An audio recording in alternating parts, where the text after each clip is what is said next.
Welcome to Positive Philter with your host, Philip Wilkerson, a podcast that focuses on friends, family, health, and career, with a little self-help along the way. Please join me in this journey for self-improvement, and I hope what I have to share will make you a better person, thus making the world a better place. I hope you enjoy the show. I hope you enjoy the show. I'm so proud of you, man. That's all I got to say, man.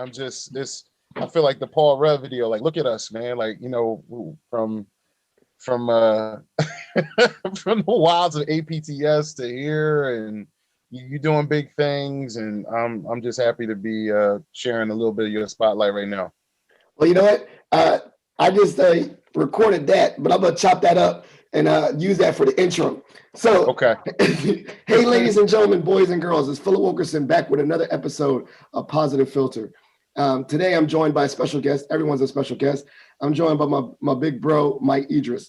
Now, me and Mike, long time, we knew each other. He was one of my colleagues from my first big boy job right out of college. And if you listen to one of the episodes I had earlier with, I think he was technically our boss, Rashad. Technically our boss. I think he was our boss. But we worked together, and life. We went in different paths. I mean, Mike is now in Philadelphia, but that was just a remarkable time, our first job. But we want to get into what he's doing right now. So before we get into this episode, Mike, give the listeners a little intro about who you are. I'm a West Philadelphian, born and raised. The whole thing. But yeah, I have, when I went back to Philly after my time in the DMV, I really wanted to pursue history. It's always been my passion. I was working with special needs and working with individuals with autism. And I came back to Philly and just got completely burned out. The system is much different here in the Commonwealth of Pennsylvania versus the Commonwealth of Virginia, resources and things like that. So just complete burnout. The place I was working with was really, stressing me out, and I knew I wanted to go back to school. I actually wanted to start back in Virginia, but money was tight, and it was cheaper to come back home and to just kind of start the slow road, community college in Delco. Really bust my tail. Some challenging times there. I got married, but also lost my mother-in-law in a relatively short period of time. And but by the grace of God, I managed to excel at Delco, and then transferred to Temple University. Go TU, go Owls. And it was there that I really found myself. I was what you would call a non-traditional student. And I took my scholarship very, very seriously. I used to kind of, I go in there listening to West Side Gun or something into class, just with I felt like Mike Tyson coming into the classroom. Like I really wanted to excel, and especially in history. Minored in Africology or Africana Studies. Temple is the school that started the African American Studies program across the country with Dr. Malefi Asante. And that really got me on the road. But the biggest thing, two major things: I lost my mother in 2018, and also starting a job at Urban Adventures, which is a tour company here in Philly, was able to sort of mesh my skill set together and really thrived in that, and thrived in ways, Phil, that I never, ever could have imagined. I had no idea my ratings were as high as they were. And I always knew I wanted to tell, Philly's story from my different point of view. My story is unique. My mother is a Virginian. She was born out in Fauquier County, out in Warrenton area. The Plains. So that connection to VA has always been deep to me. But, she moved to Philly with my father in 77, 78. And, 3 years before I was born. And she struggled. They struggled because, my father's from Sierra Leone. So there was the language barrier for him, and he started at Temple. My mother, just kind of a shy demure woman who had to kind of navigate the public transportation system, navigate the job market in a very really tough economy in early Philadelphia in the late 70s, early 80s. It wasn't sweet at all in Philly in those years, and really kind of set the tempo for me. But I was able to find myself in history thanks to my mother, thanks to the bus trips and riding the L and just tagging along with her because she never drove. So that was where I began. It was her, really. She was the one that opened up my love for the city of Philadelphia. And being a first generation Philadelphian, I grew to have to really understand my hometown. So that was quite the intro. And and I loved it. And you were always a really good storyteller. I remember you were told really good stories when we were at APTS, when we worked together. And I was like, man, this dude know everything about Philly. You were talking about like the Philly Day bombing or the fires. Yeah, I was like, dang, this dude was speaking facts. And so I know, and you spoke to, like, you went to Temple, which I was just reading Dr. Kendi X's book. He went there as well. Which is such an interesting thing. So history is a very, very broad topic. I mean, it's the history of the world. So how did you decide on your niche of Africana studies? And that was what lane you wanted to study for history. It really was. It was challenging because there's this sort of notion that like Africana studies and history are the same thing. They're two different disciplines. There are certain characteristics that are overlapping, certain aspects as far as finding sources and things like that. But you're really locating like different things, and they don't necessarily. I've had professors in the history department who aren't necessarily sure what they're doing in the Africana Studies program, and sort of balancing the two. I wanted to sort of take my time and really not only understand the work but also understand the professors, because I think that was after my first year at Temple, it took I just wanted to get comfortable. But once I got comfortable, I found sort of critiquing, or at least watching how the teachers run or the professors run their room, that to me was fascinating. And it was something that opened up my interest. And I really focused on where really the African diaspora. And I wanted to understand it on both sides, from a historical lens, but also from an Africology lens, and to really get a better understanding of how the two can clash, but also how the two can work together, and try to be a better storyteller, but also connect history to people in a much more tangible, something that they can reach and understand. So can you explain one of those clashes? I'll give you my senior thesis. My senior thesis was on Sierra Leone, how at independence it was viewed by media, what we call the papers of record, from multiple points. So from a British lens with the Times London, through the New York Times, and also a African American newspaper, the Chicago Defender. And I wanted to have I'm big on triangulation. So being able to see things from different perspectives, and also understanding my own background. I wanted to know more about Sierra Leone and where my father is from, and what his worldview was of independence, because a lot of predominantly the African nations were carved up by European colonial powers. Great Britain, France, Belgium, Germany. So that wanting to sort of extricate that and be able to have a better understanding of my own background, because I didn't understand certain things. My father isn't always the best at sort of explaining some of these gaps. So when I was writing this paper for the history department, I was having a hard time because they didn't know the history. My advisors didn't necessarily know what I was talking about exactly, because they were in a Eurocentric lens of how they view the world. they knew of these issues, but they thought, why would this be interesting? And I used to be like, what do you mean? How is this? What do you mean? How is this not interesting? So I would go to, one of my other professors, an African-American within the history department, who was like my huge mentor, a guy named Ben Talton. And we used to just talk about these things. And he said, hey, man, you got to understand, a lot of these people have no connection to the continent and they don't understand it. So you're doing double work. You're almost informing them while you're trying to inform your audience for the particular paper. And that was a really like eye-opening thing for me.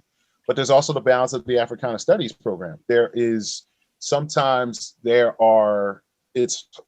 can be challenging to explain certain concepts within Africology to wider audiences because they don't have any connection to the scholarship.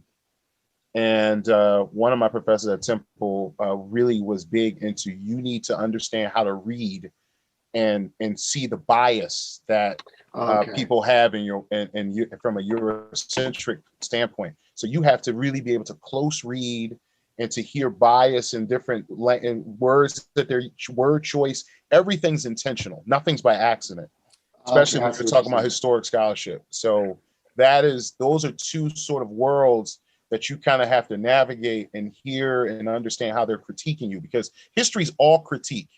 It's pretty much all critique. It's very competitive when you talk about like from a historian standpoint, because it's all reviews. I review your work, other historians going to pick apart my work, and you start to see there's rivalries and there's bias, especially Black scholars in the historical field. I was saying that now I see the conflict in a different lens, because like you say, you can, even as a primary source, let's say it was a newspaper clipping and it was about, like you talked about escaped slaves, enslaved people, and that could be like, if you look at the paper, it'd be like almost framed as a fugitive, right? But then from an African lens, it could be like, no, just someone wants freedom, so like I can see, I'm seeing what you're saying, like what is the primary source? But then also I see now what you're saying is not just look at the primary source, but look at the context of the time that primary source was being written, and also look at who was the author in that time.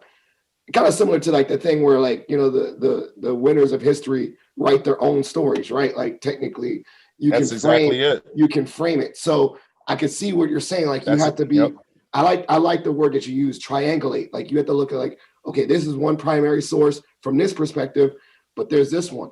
Now I don't want to say negative, but the only, I think, a big obstacle, especially for African-Americans, is that our primary source may not necessarily be written. I think a lot of oral history. And absolutely right. How do we triangulate that? Because maybe not everything is in a primary source, journal or diary or whatever. So, from your experience, and let's talk about Philly, because I was just recently looking at your stories about the enslaved woman that escaped and went to New Hampshire. How do you get her lens? Like, how do you get that person's lens to do that triangulation in history? With less resources, or not less resources, but I like your word, bias resources. Yeah, that's a huge undertaking, and that's one of the things that I'm definitely experiencing in my various roles. I'm an educator at the Museum of the American Revolution, and I am also an educational consultant with Christ Church Philadelphia, which is like the sort of church of record of early America. It's where Washington and technically the wife's family of Benjamin Franklin, even though they were never married, that's the church that they attended. And when you're talking about early Philadelphia, especially Black Philadelphia, there's not a lot of sources. It's one of but what you kind of have to look within. You have to look you have to kind of dig into the hidden pockets where people of African descent are. And one of those places is in like records at Christ Church of the baptismals, because you're like, oh, okay, let's dig this out now. So you start to see that when enslaved people were brought to Philadelphia, they were owned by, people, merchants and different people of industry in the city. By the mid 1700s, some churches began to baptize these enslaved people, or even some who were free, begin to baptize them in some of the churches that they attended. But here's the catch: when you look at the baptismal records, you would see, for John Smith and his wife, it's going to say, and their kid, it's going to say these are the parents. But for enslaved people, you don't get that. You get who's the master. So they reduce your agency. And this is the thing that makes it so challenging. And this is why really I fought against this as far as being a tour guide, a Black tour guide, is white tour guides don't tell our story. It's as simple as that. They weren't telling it in a really profound way because they weren't doing the work, because they didn't feel like they needed to do the work. And I resented sort of just people not really having those connections and wanting to tell those stories. And I had customers who were dying to hear stories of early people of African descent in Philadelphia. So that's where I began. I've always had that connection, but I wanted to talk about Richard Allen and Absalom Jones and the Free African Society that was established in 1787. What I realized is, you have to remember, people of African descent aren't able to write and communicate and go to school and all these different things. So their agency is reduced in history when you're going through these things. So that's why you have to look at baptismal records, or when someone like Benjamin Chew is writing in his notes about the people he's purchasing, or the Carpenters, or any of these sort of first families of Philadelphia or even Pennsylvania, to say the least. So that's where you're finding the history. Same thing in Virginia and Mount Vernon and these other places, plantations and other places where you would see people of African descent, those that are enslaved, moving through. So basically, you're saying in that the primary resource is always it's almost like playing detective, and you're using receipts and using purchases and business, not necessarily like a journal, or so it's like a way that you have to be kind of like a detective in a sense to find those stories, and then you have to kind of put it together and tell a narrative, and find gaps, which I find is very challenging, right? Like, it has to be very challenging. It is. It's challenging, but you know what? To be honest, it also goes for white culture too. I mean, granted, you're going to get the big names, the William Penns, the Benjamin Franklins, and stuff like that. But if you're just a poor farmer, if you're just a lot of Philly was just a lot of poor white families trying to scrabble out a living in early colonial America. They don't get their stories told either, or when they are able to get their stories, they're older people and they're recalling their youth, and who knows the accuracy of those stories. So you kind of have to figure that stuff out too. But for people of African descent, unless you're like a Richard Allen, someone who wrote documents, who was making news, who was a merchant, who had different ventures that he did in the city, it's kind of, you do have to do that work. Thankfully, Ona, the woman you were alluding to earlier, Ona Judge, who was enslaved by really Martha Washington, but the way the law and marriage worked in those days, when a woman got married, her property went to her husband. She wrote her story later in her life, or at least was interviewed. Excuse me, I should say interviewed. She was interviewed by a newspaper in New Hampshire, and then she was interviewed by, I believe, William Lloyd Garrison's The Liberator. So she was able to tell her story, but she did so. She had to be careful, and she was very cautious because she didn't know if everybody was alive that would still know her story.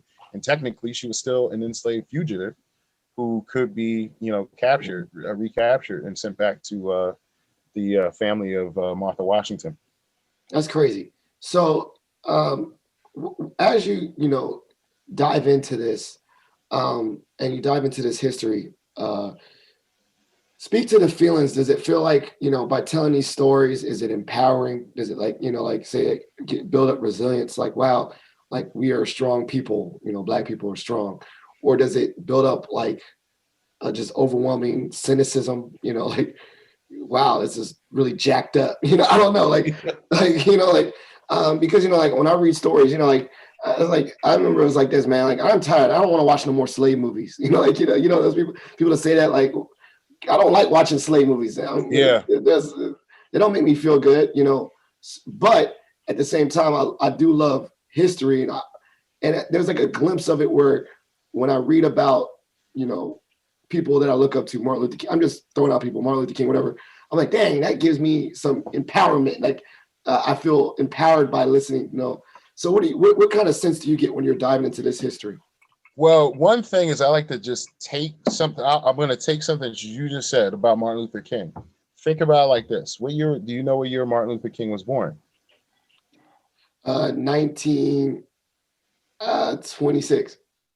He was born in 29. But I was close. I knew it was 20 something. It was close. I knew it was 20 something, but yeah, it was close. Yeah. But to make history relatable, put it in perspective like this. So Martin Luther King, Malcolm X, they were born in the 20s, right? So their parents lived in 1918 and 1919. Mm-hmm. Pandemic, the Spanish flu. They then 10 years later, or roughly, had their children.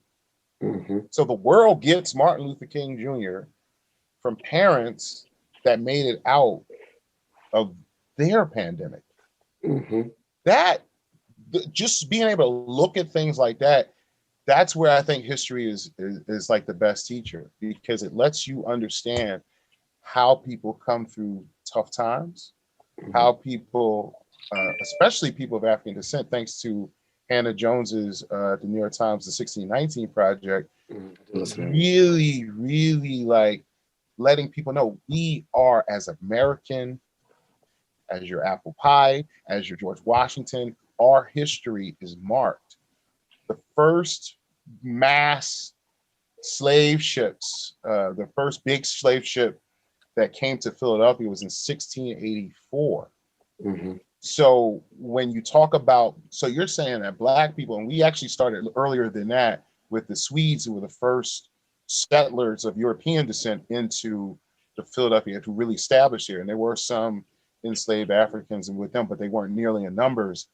But to know that our history here in Philadelphia reaches back to 1684, mm-hmm. that's empowering. But it also, I like to unlock the city and all of our, when you talk about these urban hubs and things like that. What's the story? How did we get here? And you hear people all the time, young guys talking about, I'm holding down my block. Oh, really? What's the history of your neighborhood? How did your neighborhood get to be where it is today? When you talk about the tough conditions in certain areas, like around Temple, that's not by accident.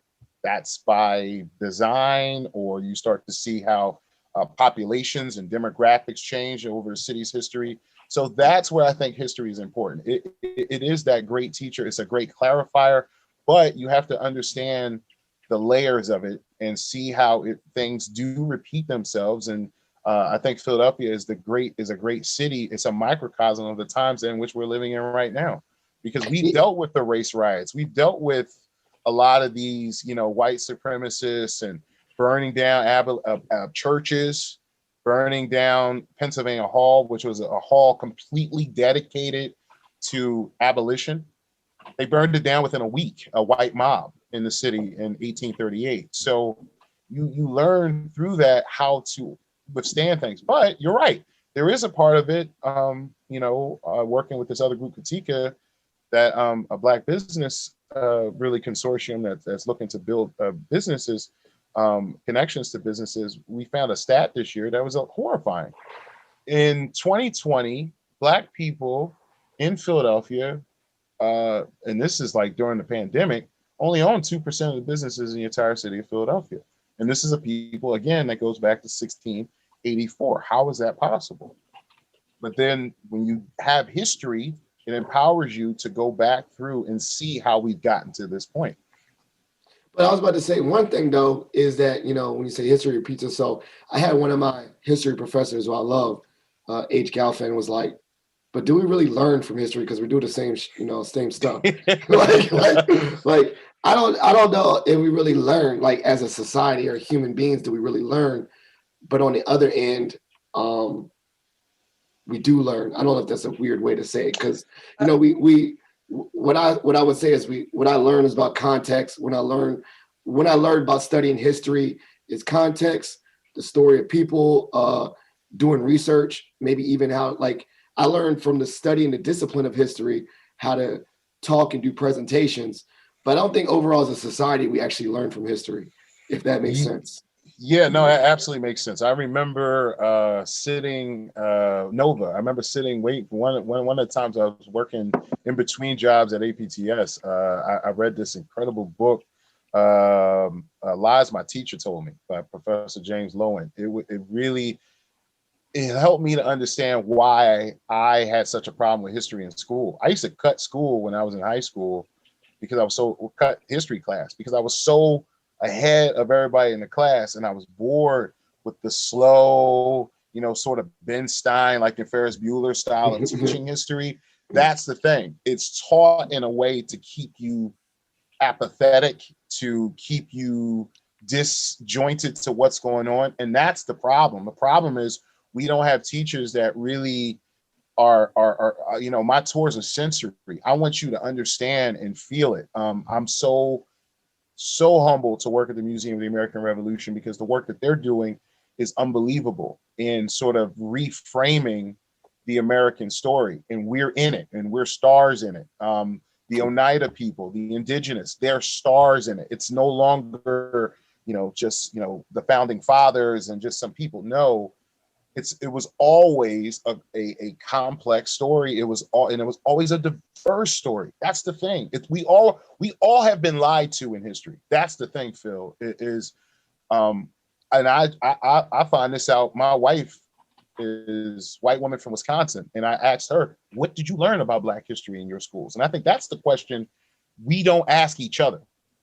If you have a friend from Texas, if you have a friend from California, somebody like my man Hillard, who's out in Idaho, what are the people there learning about American history and then breaking into context of what are they learning about people of African descent? What are they learning about Latinx people? So if you're not learning about each other and it's just sort of this glance, then no wonder you have no passion for it. Right.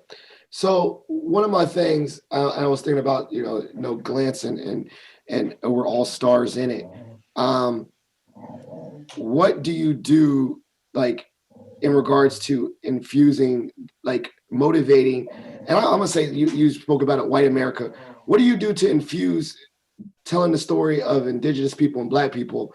And obviously there is a sense of shame and guilt. We call it white guilt because their story, when it said it's whitewash, it's sometimes very denial. And as we know now, a story in history, if we told it as accurate as it is, then we also have to face the difficult reality that not necessarily everything that we think about is so idealistic, right? Like, make America great again. Well, honestly, if you want to make, America wasn't necessarily great. I like I said, I'm proud to be American, but we also need to recognize that our past is ingrained with wrongs and injustices as well. So how do you teach that story, connect that story? Like, for me, teaching me Black history would be like great because I would want to know it. How do you teach our history, and I'll say our history, to an audience that does not have a connection to it? I think that you have to meet people where they are. That is one of the things that's like really important for me, working in a field where you're dealing with difficulties of people from different backgrounds. Is once you arm yourself with the correct terminology to be able to inform people, when people start just throwing out the word slave, you have to correct them and say enslaved, and you put the onus on the enslaver instead of the individual who was enslaved. You start to let people understand, not and the hardest part of history is to not get emotional. You have to have your emotions in check, and it's hard, Phil. That is hard. I mean, honestly, I'll be very honest. I had my own sort of like a mental breakdown over the George Floyd killings this past year, and I literally had to go to a psychiatric hospital because you deal with trauma. There's so much trauma in researching African American, history in this country. But you also, I thankfully have worked through a lot of this and really found my spiritual base as well. That has helped me too to kind of keep me grounded with this. But it's really about getting people to just meet them. You can't. Malcolm X, one of my favorite quotes is, you have to teach people, give them like one spoonful of sugar at a time, because if you gave them a whole bowl of sugar, like knowledge, it would mess them up. Like diabetes, yeah, like diabetes. So you give them a little bit and you feed a little bit, and that's the thing. And that's why I say you have to ask questions. When I go out to Wisconsin and I talk to my wife's family, a lot of them are super conservative, but here's the thing, they don't know. They have no connection to me. So they don't know my story until I get the actual opportunity to be able to talk to them and share that insight with them in a way that gives them insight to my perspective. So it's really about sharing perspectives. And I think that's the number one place where we start. But also places, it's the responsibility of museums, cultural institutions to infuse it. Because for so many years, they're just as biased. The museums were just pilfering Africa and other, continents for, diamonds and certain things to put into artifacts and put in the museums. Like, look what we got from Burundi. Look what we got from Sierra Leone. Look what we got from, and it's like there was no connection and to the actual people, and they were just raiding, but places like MOAR but the work that Christ Church is doing is saying, hey, here's our open book. We need to talk about the people, these founding fathers who enslaved people, we were a part of that. Yeah, yeah. And I was thinking like, the word that came into my mind was stoicism. Like, let's look at it like Spock at this situation. But that's hard because I'm an emotional person too. And I ain't gonna lie, like, I definitely wanted to say, I'm sorry, but I felt that shared trauma, like I told myself a long time ago, I'm gonna stop watching film and clips of people being killed by police. It was giving me nightmares, and it was actually traumatic, like watching it. So, but I can also say the same thing too, like I bet reading narratives and reading stories, and you can close your eyes and picture enslaved people or seeing shackles, I bet that's very tough. I definitely want to face our history and someday go to, the Gold Coast, and be there and see these fortresses. But also at the same time too, is like that, looking at that with a, even as best I could, stoic eye. I'm a human being. I feel stories. I feel, as I gotten older, I think I cry a lot more when I watch sad movies. Yeah. I'm like, dang, I can't watch the first scenes of Up no more because that joke gets me every single time. I just saw my Coco. Coco gets me every time. Yeah, Coco got me too. But it was like this. But like, as I would say that, like, I think that, I guess what I'm trying to ask is, when you really do just dive deep, like when you go into game time, do you have to like actually set your mind like, yo, I'm about to read this hard book.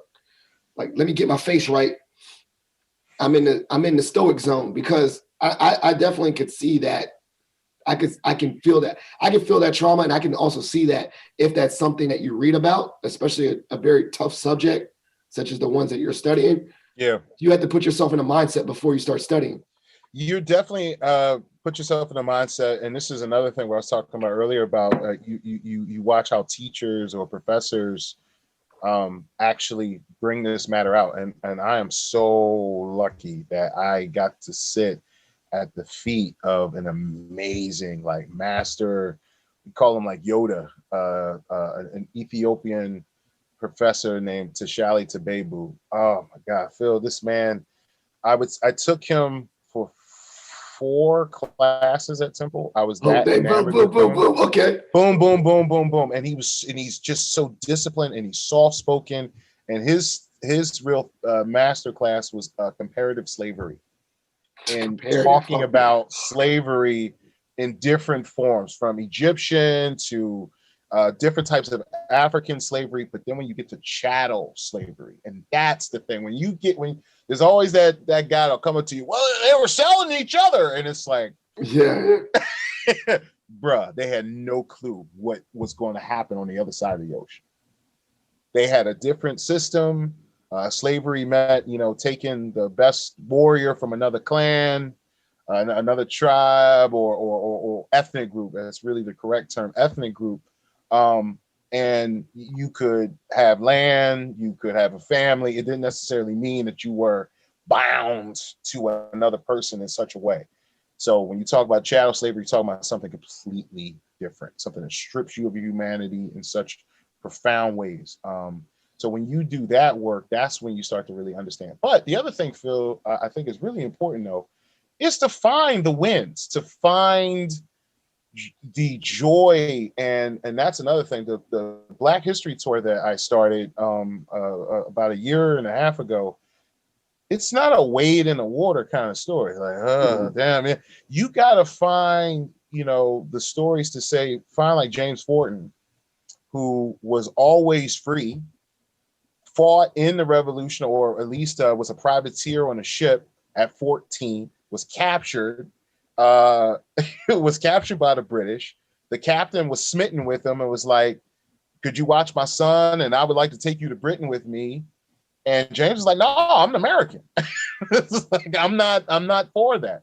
So he ends up managing to get out of custody of the British, walk back to Philadelphia, recapture his skill set of being a master sailmaker.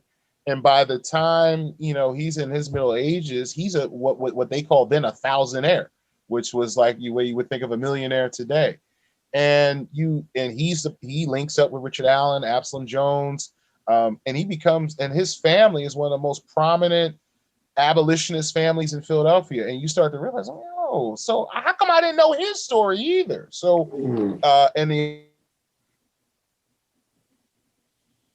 it's like, there are plenty of white people who have been right at the side with, people of African descent through these different periods. People like Anthony Benezet, people like Benjamin Lay, who was a Quaker, like what do they call, like a dwarf Quaker, and who people think the Quakers were they were just people. No, they had to be sort of brought to bear with their connection to slavery as well, and be shamed out of it.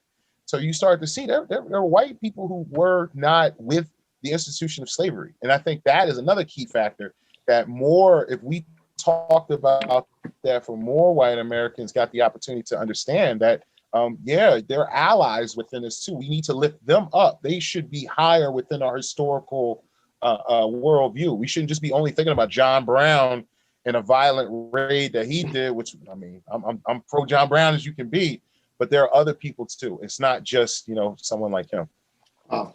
So one of the things I'm thinking about is, especially as we go to modern day, modern day Philly history, and pop culture and things like that.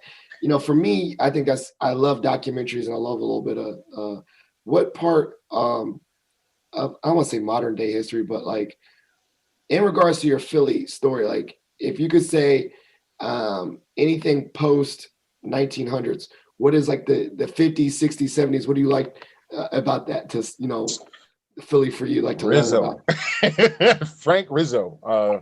Frank Rizzo, again, Frank Rizzo's like the predecessor to Donald Trump. And like I mean this from a Philly standpoint, those who grew up Frank Rizzo had a much longer reign in the city. He started off as a beat cop. He moved up to become the police commissioner in the 60s. And then in 1972, he becomes mayor of Philadelphia. So you're talking about damn near a 30-year run of him influencing the Philadelphia Police Department. And, you know, the city had to really figure out ways to kind of navigate. And he was charming. The thing is, he was better in Trump in the sense that he was charming with it. And he knew how to speak to the white ethnic groups of the city, because there are Polish, there are Italians, there are Irish that make up Philadelphia. And it's a very unique, old school kind of city. And Italian Americans figured out we got to kind of assimilate to, you know, meet what the Irish are doing as far as the police departments. When you think about, that's how the Irish really begin to ingratiate themselves into this country in a lot of ways, was through the fire companies and through the police departments. And that was their way of inoculating themselves from those nativists. Anybody seen the movie Gangs of New York, you know what I'm talking, like that the butcher mentality was like, I was like, legit, like this dude was like super American, but then I was like, yeah, do you realize, yeah, that was a pretty interesting story. Like he was definitely like, and Philly had his own butcher, a guy named Billy McMullen, but he was Irish. So what he did was he basically codified a little section of town that really grew into power through the fire departments. And he did what Frank Rizzo would learn, is patronage.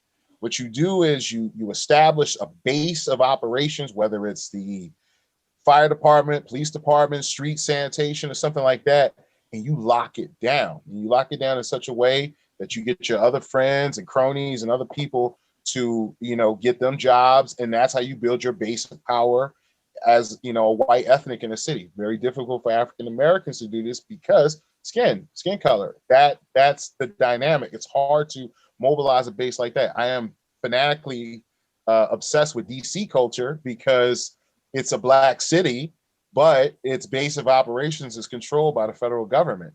So it's very difficult for, as chocolate as DC was, to truly be what that represents as far as city services and things like that, because of that schism.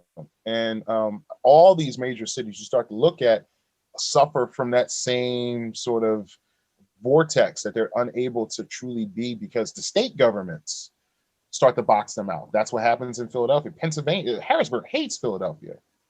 You know, all the outlining pretty red areas of the state of Pennsylvania, the Commonwealth of Pennsylvania, they try their best to ensure that Philadelphia doesn't get funding for this and funding for that. So you start to see we become the red herring. well, okay, that was like a little like political. I learned something. I was actually just keeping my mouth shut and learning something. But it's like, I get what you're saying. Like, you see the connections, you see like generational connections, you see just how ingrained society, politics, how this is. But then also like the way you're telling it, I'm like listening, because it's like you could tell it in a way that's like, okay, like I consume that. And so one of the things is, and this is one of my last questions before the podcast, how do you like favor to consume history? Like for me, I love audio. So I could listen to you tell a story, or listen to a podcast, maybe watch a movie. I ain't gonna lie, I'm really not a fan of sitting down and reading a book. So how do you consume? Like, what is your way, your main method of consuming history and learning? That's a great question. Books are harder for me now. I mean, I have to be an avid reader to do history, but when you're speaking it too, more so now. Like I'm at a point now where I'm doing far less writing. I was doing so much writing when I was in school, but I'm not doing as much writing now because I'm doing more interpretation. So I'm kind of getting my notes together and things like that, so I can have the recall to be able to connect it. But that's the thing for me is many different sources, documentaries, audiobooks. I'm big into audiobooks. One of my little, and I like giving people like teachable hints, but one of the things that I used to do was at Temple was I always got the book, but if I could find the audio book, I would get that as well, so I can listen while I'm reading it. Because what that does is now you have two different avenues to kind of process that information. So you find yourself allowing it sinks in deeper because you got the audio and you have what you're writing as far as your notes. and it did incredible things as far as my recall and helping me to be a better scholar. But that, those are certain things that keeping all your avenues open, going to museums, and talking to the elders, talking to people that live through those experiences as well. I think asking questions of people who are engaged. I know, Phil, your fraternity, not only your current brothers, but also your elders within that. I know that's helped you as far as oral histories. I mean, that's who we are. I just read a Heritage Foundation report that it told on itself. One of the things that was kind of critiquing was like, it said storytelling and something. I said, oh, so you're talking about us. You specifically critique Black scholarship as a problem, because the article was about what they call critical race theory. And critical race theory is a way of being able to look at it through take a text and look at it through an Afrocentric lens. And a lot of businesses and organizations are trying to bring in critical race theorists to look at their organizational tree, to look at their, certain, maybe their mission statement or certain values of what they're talking about.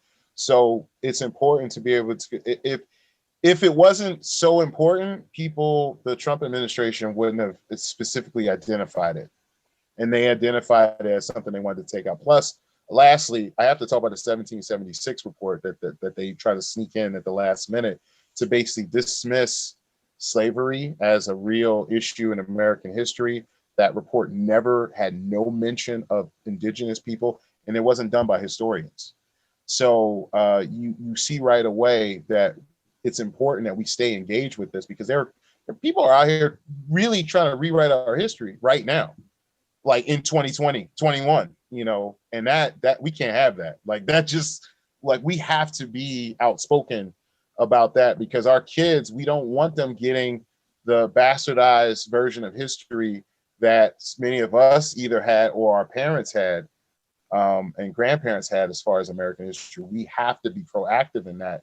And this is why we have to engage our youth, and we have to speak to them in ways, group settings and things like that, take them on Black history tours, and be able to go to cultural centers like the Smithsonian in DC, where you really learn. They're building a brand new hip hop museum in the Bronx. I believe it's supposed to open in 2023.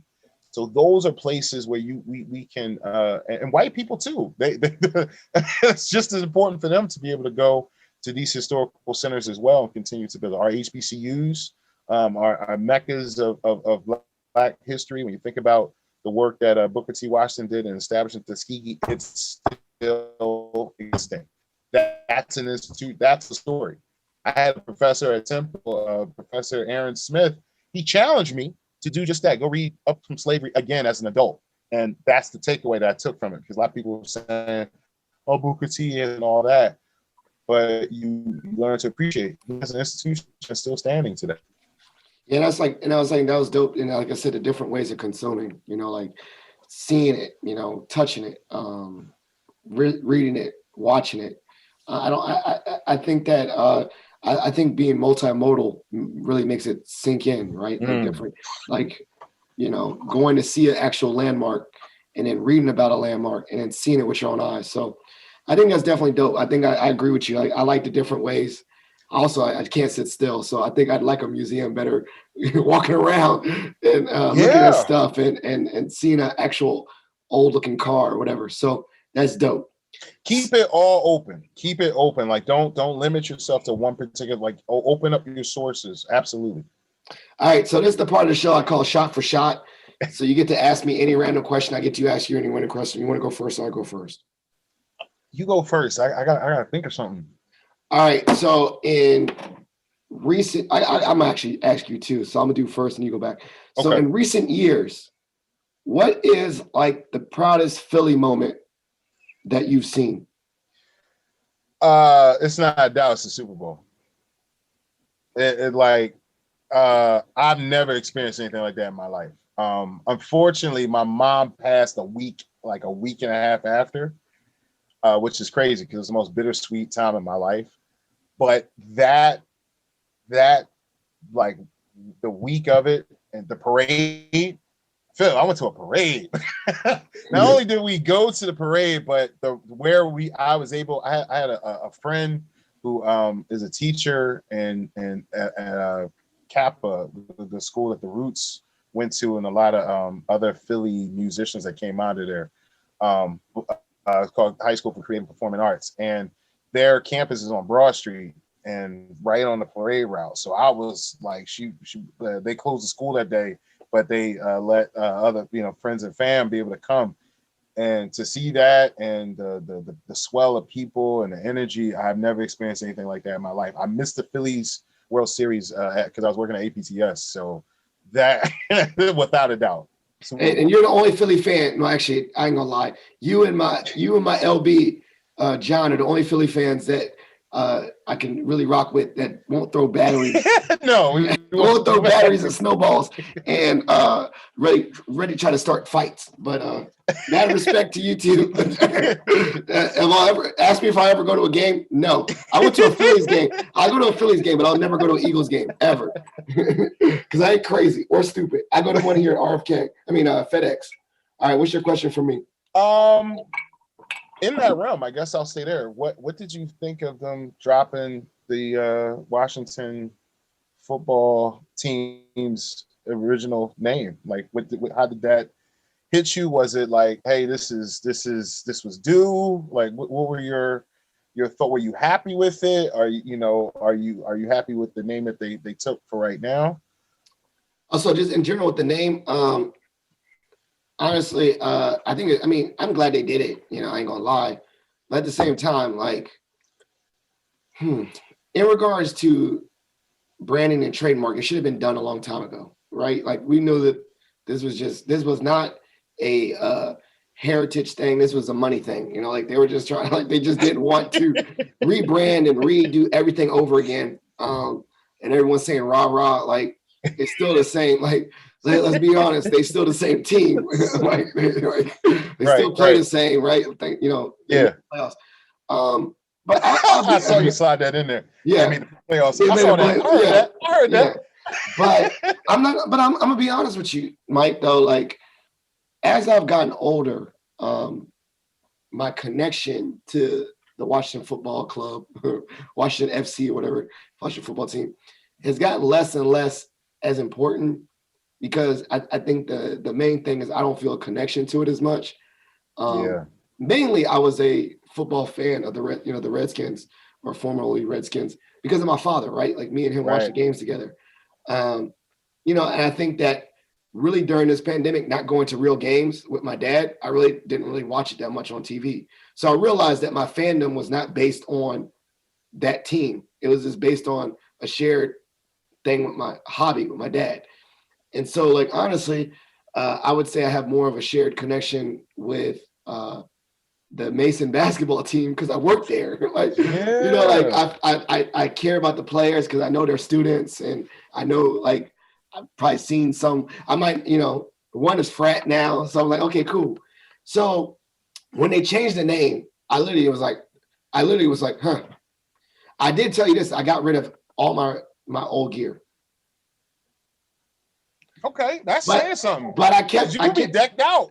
I kept the sweater though. And the only reason why I kept the sweater, not even just to wear it, but it was like, man, that was passed down. That's like a legit. Yeah, that's a vintage. Yeah, that's a vintage sweater. But like the new stuff, the hats, I got rid of that. I was like, whatever. And then, I think that at a certain point, the jump was racist as hell. Like, let's be real. Like, the jump was like literally red skin. It was like mentioning the skin color. Like, Jesus, like, we don't see no white skins or black skins. That jump was not a appropriate name.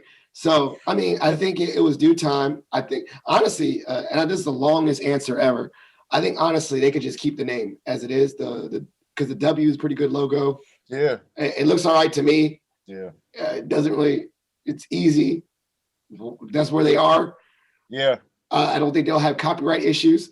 I have no problem with them just being the Washington football team forever. So that's my roundabout answer, is that they should have changed the name earlier.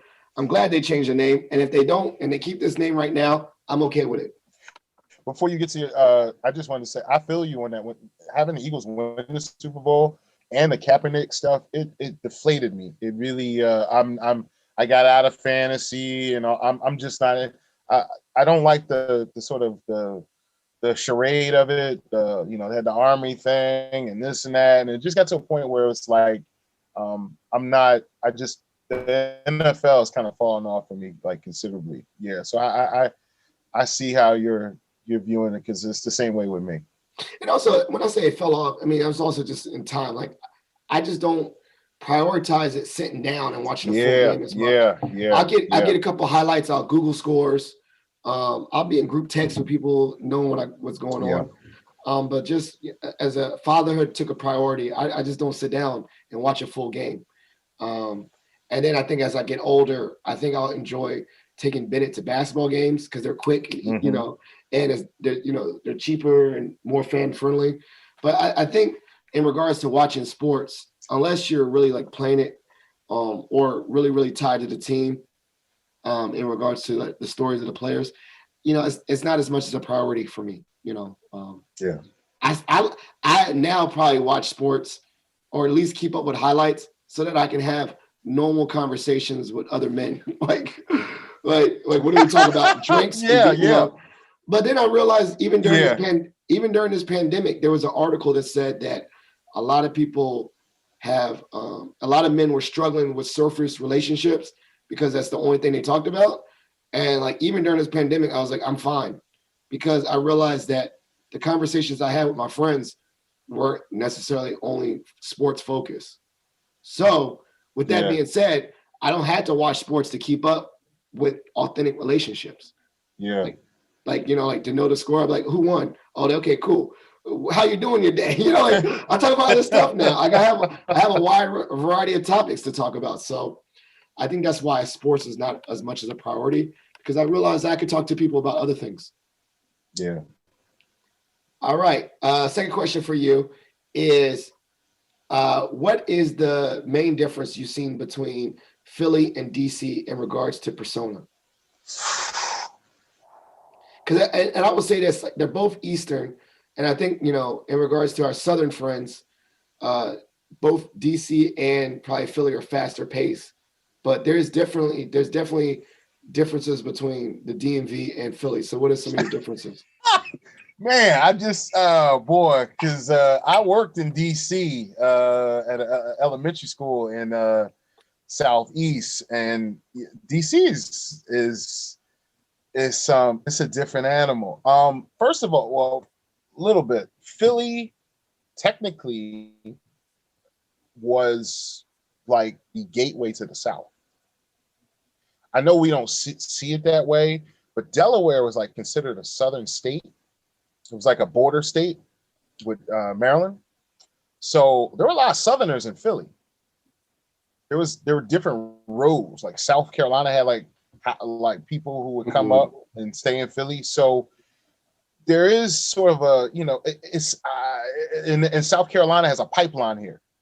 Like there are a lot of South Carolinians who originally of African descent who came up to Philly because of the church, the Mother Bethel Church. Mother Emmanuel in Charleston and Mother Bethel here in Philly. But as far as Philly and DC, I think there's just sort of Philly has the most unique, like, we're just different as far as like our we don't want to be New York. We don't want to be anything else. So it's like, in a lot of ways, New York steals a lot of stuff from Philly because we are the most authentic of the East Coast cities. Like, okay, here we go. I'm saying, he going flames at New York too. Okay. Oh yeah, I'm going I always go in New York first, because it's like, but DC, what I also love about DC though is DC is its own uniqueness, especially it's Black DC, between Go-Go and Mumble Sauce and all the different aspects of the Hilltop with Howard. And my mother, that was her base of operations. Her and my father's really where they met, out in between Arlington and DC. So and that kind of swagger within it is somewhat interchangeable in the sense of like I feel like people from Philly kind of gateway will get away to DC, and I know there was like the club and party scene. Like you could have a good like my mom's era, the house parties was rocking in DC, and you know she used to always tell me just like kind of the chillness of the culture down there. And you know I think we definitely share a lot of shared history. I'm a big fan of like old school DC television, like their newscast. Jim Vance was from Cheney. He went to Cheney, and he had a lot of connections with like Ed Bradley from 60 Minutes. Ed Bradley is a Philly guy as well. May he rest in peace. So we're kind of like country cousins. That's the way I always look at sort of the relationship between. It's never adversarial. That's the thing about the way I feel about DC. And I think it has a lot to do with my dad coming out of there as well. I never felt like, you know, I used to kind of feel like, man, DC. I remember I came in like '88 as a kid and I had like some Jordans and stuff. And I was like, nobody wearing Jordans out here. I was like, they were. DC has its own swag. They don't. I remember when I went down there, you know, when I was down there with you. I was like, y'all, the 992s and just a different. It's just different. The culture is, but it's kind of also like Detroit. I think DC, Philly, Detroit have this sort of like we are our own sort of big city flavor, where other cities sort of trying to kind of have to steal and pilfer and certain things to kind of get that edge a little bit. But yeah, that's the thing. I think the food, the cheesesteak. I never think of like a quintessential DC food, you know. There is no like signature necessarily thing, but there is a cultural stew that you kind of go down there and the flavor of it is just unique. And being on Howard's campus is just a joy. So all right, so your second one for me, and then we go to the shout outs and plugs. So all right. What was that? How was it like just navigating Northern Virginia as far as like hanging out? Talking about during the pandemic? I remember when I lived down there, not even during the pandemic, but just like I always felt stress when I was in Nova, and particularly when it comes to like hanging out, because the police culture is so much different in between like Fairfax and Arlington. I always felt like the checkpoints and like going out a night on the town in Philly was like loose and free. Whereas when I lived down in VA, I struggled with just sort of like feeling that I always felt like I had to super plan my fun to make sure that. I mean, I was about to say, okay, that's where you're getting at. No, I still have to like make sure Ubering and planning and phone numbers. No, but it's not stressful. I think it's just, I think you're right. Like, now that as an adult, like, you know, you just gotta have a plan. I think it's not saying a policing culture, but it's like, seems like nothing. I don't know. I think you just spoke to it. Like you just gotta like play. Like it is like just instant. Recently, they passed the new like no hold the phone in your hand or you'll get the ticket. And so I already know some people that got tickets from that already. So I mean, it's a very like it's a place. I think Northern Virginia or DC or just Virginia in general is a place where you have to be very careful in regards to how you carry yourself, and then very careful, as you said, like have a plan if you're going to go out, Uber. And I'm not saying everyone should probably not drink and drive, but I'm saying particularly, absolutely. I'm saying particularly don't drink and drive in Northern Virginia, and just in regards to that,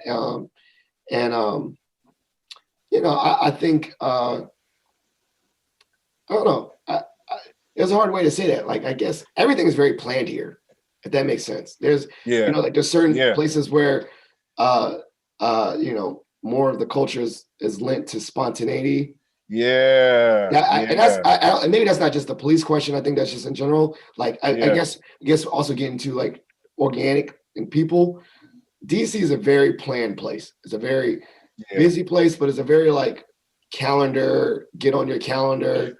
Not just I'm gonna pop over and randomness. It's not a very randomness place. Not a random, yeah. No, yeah, that makes sense. So that will be like where my answer is. Like, it's that like plan, like just even like this. I mean, I'm talking about right now for this podcast. I just planned this out. And I think that's just the air that we are. We're not a open door. I just popped on. I thought about popping up on you, or this party just started randomly. Like, we had two people, and before you know, it's a kickback. Like, things are planned here. Like I even, one of my friends, even like, I thought about it, is like, we're having a kickback and made a flyer for his kickback showing like RSVP. Like, so that shows how structured it is. So that would be my answer. Northern Virginia is very organized, structured, and I guess you could say regimented, and not as spontaneous. Even with, and I would say that even with fun is organized. Fun is organized. Right. There you go. I feel that for sure. That was a long roundabout to say like fun is organized. Like, yo, hey, let's go out tonight. Oh, no. I didn't really plan to. Okay, let's go out next Friday. Okay, I'll be there. Like, you see the difference. Definitely. Like, oh, okay. Like, we're gonna go out next week. Okay, good. I get the Uber. I do this. I do. I got planned. And that's a very. I think that's a very DC or. Let me rephrase. That's not a DC. That's a very Northern Virginia DMV area thing. I think it's a federal thing. I think because it's such a federal. And I remember when I lived in Fairfax, I used to think that like you don't have sort of the spontaneity of conversations like in a deli that you would have here in Philly that you would have there, because there are a lot of people who are transplants, and that's what you say, transplants. Yeah, a lot of and that's the thing. I love talking to authentic people who are DMV versus you get a lot of transplants in the area as well. Sort of like a New Yorkish kind of feel. It's like, are you from here? And it's like, not really. So it was always cool. That's what I love the most is when you build connections with people who have roots in the DMV. Well, this is our part of the show. This is a great episode called Shout Outs and Plugs. So shout outs mean you can shout out anyone you want to, and then plugs. The plugs, I'll be taking notes, and I'll be making sure that I put them in the show notes, like whoever, like hashtags and Twitter handles, all that, whatever. So stage is set. Shout outs and plugs. Shout outs to my family in VA, the Jacksons, my cousins, Puddin, and my quarterback of Annandale High, my cousin Martin. Shout out to every and all my fam, because that's my second home. You guys and Armand and all those all my peeps in the DMV. As far as things to plug, I gotta plug the Museum of the American Revolution right now. We're open Friday, Saturday, and Sunday, and holiday Mondays as of right now. It's a great time if you're looking for just an out of trip getaway and you just want to come to Philly for a weekend. Our tickets are 2-day. So if you get a ticket at the museum, you can come back the next day to kind of stop where you left off, which is, I think is super cool. So you can really stretch out your time. But what's really important right now is there's an exhibit called When Women Lost the Vote that talks about the story of New Jersey and women in the state of New Jersey who were able to vote between 1776 and 1807. It's the only state where women were allowed to vote before 1920. When women got the right to vote. So it's a really cool, and even women of African descent, if they met the requirements of owning property, 50 pounds of property, and they were free, they could vote. So I definitely want to plug the Museum of the American Revolution. And, just so you can follow me at The Miser on Twitter. And I also, Christchurch, Philadelphia as well. When we get back open, I'm working on the tour experience there, and we want to get open and get guests to come back in and kind of re-engage with this historical church. Well, thank you, Mike. It's been great having you on the podcast. I took notes, was write that down, put all that in the show notes. And definitely all the listeners check out all the things he's doing. Especially, I saw some Instagram videos, y'all trying to put some new content out there and share stories of history. I thought that was super dope. So please check that out as well. Positive Filter listeners, if you like this episode, please share it with your family and friends. If you have a question for the podcast, you can leave a voicemail at 571-336-6560. That's 571-336-6560. Sharing positivity is a movement, and we're out. Thank you for listening to Positive Filter, a podcast that focuses on family, friends, career, with a little self-help along the way. If you enjoyed this podcast, please share it with your family and friends, and like the Facebook page, Spreading Positivity a Movement. Thanks for listening.